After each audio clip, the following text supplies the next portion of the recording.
Bismillahirrahmanirrahim. Assalamualaikum warahmatullahi wabarakatuh. Alhamdulillahirabbil alamin, amma ba'du. Alhamdulillah, segala puji bagi Allah Subhanahu wa taala, kita masih dipertemukan kembali dalam pembelajaran jarak jauh, dan insyaallah kita mengharap kepada Allah Subhanahu wa taala agar kita selalu semangat dalam menuntut ilmu serta diberikan keistiqomahan oleh Allah Subhanahu wa taala dalam menjalaninya. Amin, amin ya rabbal alamin. Teman-teman yang dirahmati Allah Subhanahu wa taala, sebelum kita memulai pembelajaran, alangkah lebih baiknya kita buka dengan membaca ayat Bismillahirrahmanirrahim. Bismillahirrahmanirrahim. Semoga dengan dibacakannya ayat basmalah memberikan kita kebaikan kepada diri kita, kebaikan kepada orang tua kalian, kebaikan untuk orang-orang yang ada di sekeliling kita. Amin, amin ya rabbal alamin. Teman-teman yang dirahmati Allah Subhanahu wa taala, silahkan disiapkan bukunya, kemudian dibuka. Ya, dan alhamdulillah kemarin kita sudah membahas seputar Asmaul Husna yang mana mencakup di bab kedua.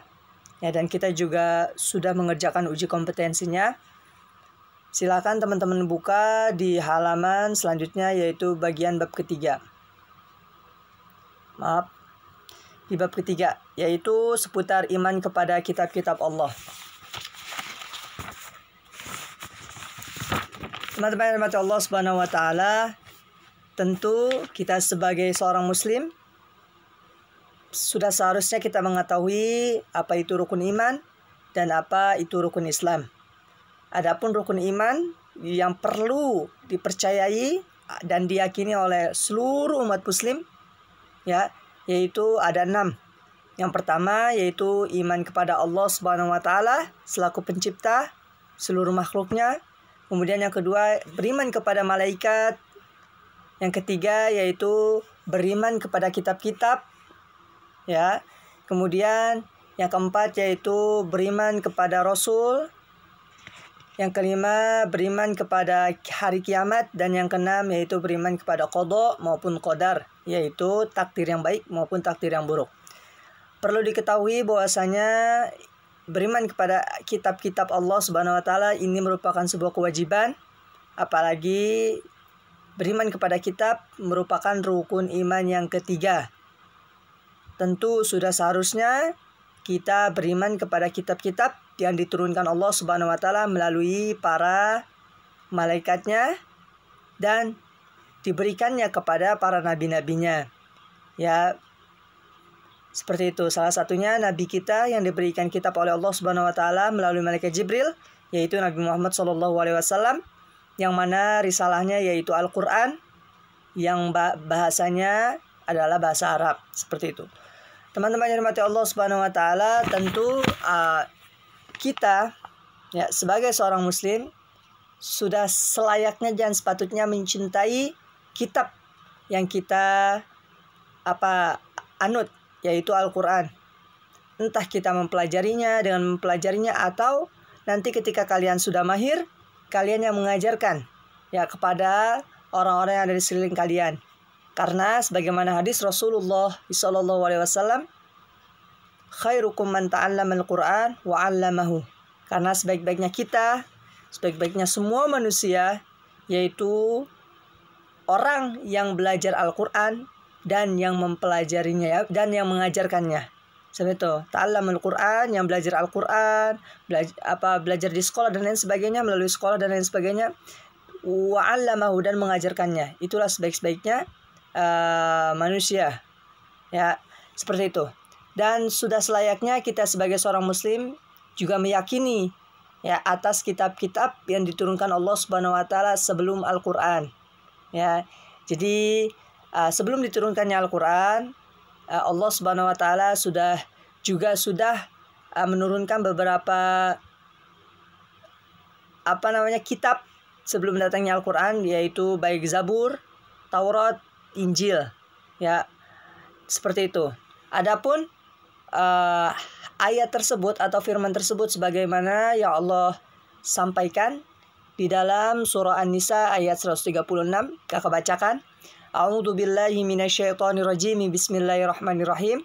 Ya ayyuhalladzina aminu billahi wa rasulihi wal kitabil ladzi nazzala ala rasulihi wal kitabil ladzi anzala min qabl wa may yakfur billahi wa malaikatihi wa kutubihi wa rusulihi wal yaumil akhiri faqad dhalla dhalalan ba'ida.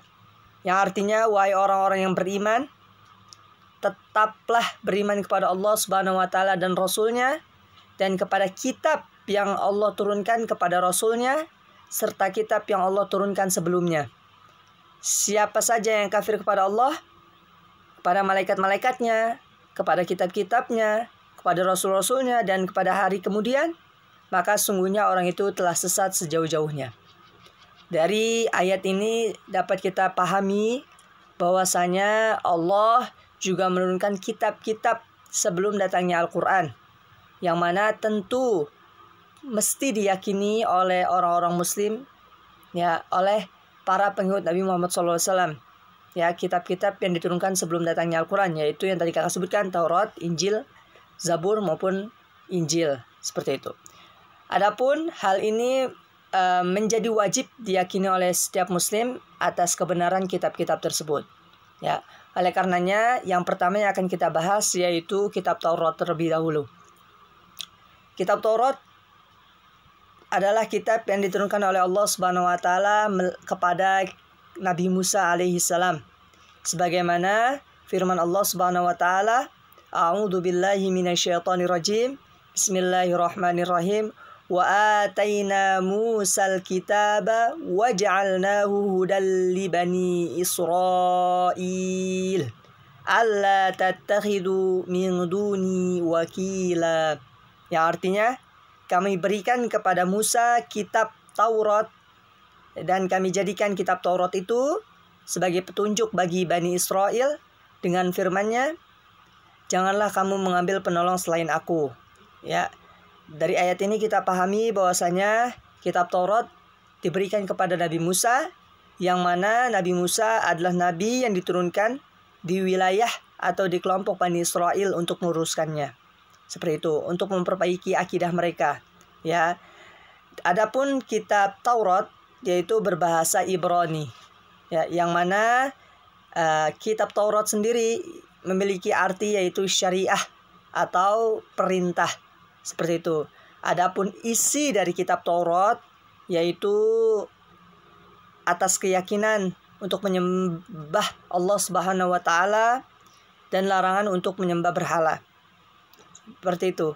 Jadi di dalam kitab Taurat yang asli yang memang diturunkan dari Allah Subhanahu wa taala kepada Nabi Musa, ya, jadi isinya atau konteksnya itu berupa keyakinan, ya, untuk manusia agar menyembah kepada Allah Subhanahu wa taala, bukan kepada berhala-berhala, karena itu sesuatu yang dilarang juga di dalam kitab Taurat. Seperti itu. Ya. Jadi kitab Taurat juga antara lain isinya juga seputar tentang bagaimana kita menghormati orang tua, kemudian kita seakan-akan kita hanya menyembah kepada Allah Subhanahu wa taala saja semata-mata, seperti itu. Dan di dalam kitab Taurat ini juga diceritakan tentang kedatangan nabi yang terakhir, yaitu Nabi Muhammad SAW.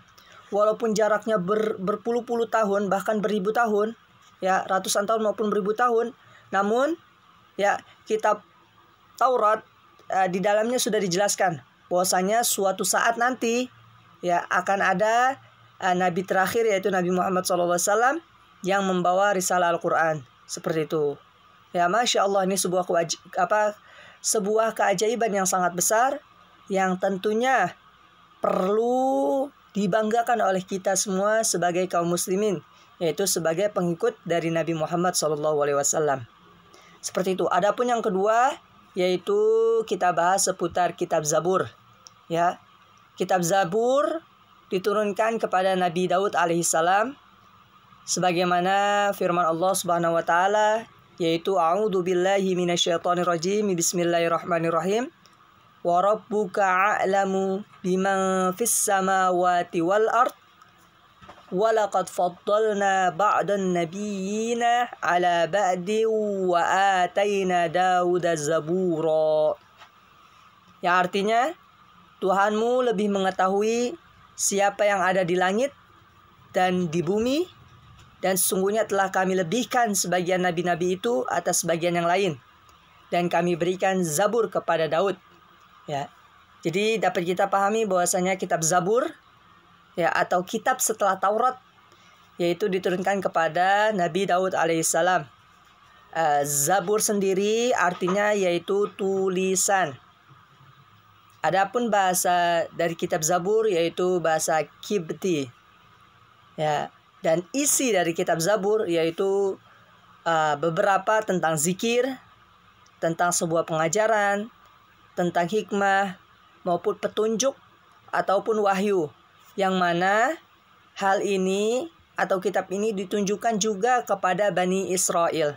Jadi kitab Taurat, ya, dan kitab Zabur, ya, kitab Taurat tadi yang Nabi Musa kepada Nabi Musa alaihissalam, kemudian kitab Zabur kepada Nabi Daud alaihissalam. Ya, kedua kitab ini diturunkan khusus untuk Bani Israel. Seperti itu. Ya. Dan teman-teman juga perlu diketahui bahwasanya ini sebuah cerita, yaitu yang mana diceritakan bahwa Nabi Daud alaihissalam yang masih muda, beliau ikut berperang ketika itu, yang mana terdapat dua pasukan. Yang pertama yaitu pasukan Talut, yang mana Nabi Daud termasuk ke dalam pasukan Talut, ya, mereka yang menegakkan agama Allah. Adapun musuh mereka yaitu pasukan dari Jalut, yang mana Jalut memiliki seorang panglima raksasa, ya. Dari kelompok Jalut sendiri memiliki seorang panglima yang bertubuh besar atau bisa dikatakan dengan raksasa, karena setiap orang yang berhadapan dengan panglima yang raksasa itu tentu mereka akan takut, kemudian akan binasa atau mati di hadapannya. Ya, tentu banyak tentara-tentara dari musuh yang takut, gemetar, ya, atas apakah? Atas keperkasaan, ya, atau kekuatan dari panglima yang raksasa itu, dari musuh, yaitu dari pasukan Jalut. Namun melihat kejadian itu semua, Daud meminta pertolongan kepada Allah Subhanahu wa taala, ya, dengan berdoa, ya Tuhan kami, curahkanlah kesabaran atas diri kami, kemudian dan kokohkanlah pendirian kami, dan tolonglah kami terhadap orang-orang yang kafir. Dan alhamdulillah, ya, di dalam peperangan tersebut antara pasukan Talut dan pasukan Jalut, yang mana di pasukan Jalut ada seorang panglima yang raksasa, dapat dikalahkan oleh Nabi Daud alaihissalam, yang mana ketika itu Nabi Daud alaihissalam sangat terbilang sangat muda. Ya, akhirnya pasukan Talut merdeka, kemudian mereka membangun membangun sebuah kerajaan, yang mana kerajaan tersebut dipimpin oleh Talut. Ya, kemudian setelah Talut meninggal atau wafat, posisi kerajaan digantikan oleh Nabi Daud alaihissalam. Ya, sehingga Nabi Daud alaihissalam menjadi raja setelahnya, setelah Talut wafat, seperti itu. Nanti selebihnya kakak akan mengirimkan sebuah video yang mana kalian bisa tonton, ya, untuk menjadi gambaran sedikit seputar bagaimana terjadinya perang antara pasukan Talut dan pasukan Jalut. Seperti itu. Kurang lebihnya kakak mohon maaf. Kakak kira cukup sampai sini.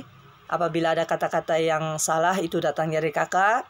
Apabila ada penyampaian yang benar, itu datangnya dari Allah Subhanahu wa taala melalui lisan kakak. Kurang lebihnya kakak mohon maaf. Marilah kita tutup dengan membaca ayat Alhamdulillahirabbil alamin. Alhamdulillahirabbil alamin. Assalamualaikum warahmatullahi wabarakatuh.